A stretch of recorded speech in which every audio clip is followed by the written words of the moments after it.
আসসালামু আলাইকুম। কেমন আছেন? হ্যাঁ, ভালো আছি। জি, আমি আমজাদ দাদার সাথে আছি। ওই মাথা তো ওই মাথা তো দেখছিস কেমনে? জি, হ্যাঁ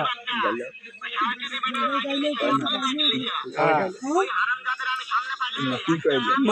কখনো কি কইলেন? হ্যাঁ তো আপনার কথা সব শুনতেছে। আর টিকিয়ে শোনাই হ্যাঁ জি, জি, হ্যাঁ হ্যাঁ চটকানি মারছি আপনার মারতে চায়, ও আপনারা মারতে চায়। হ্যাঁ তোর টিকিয়ে শোনাই হ্যাঁ মাগা এই মাগা খাই আচ্ছা।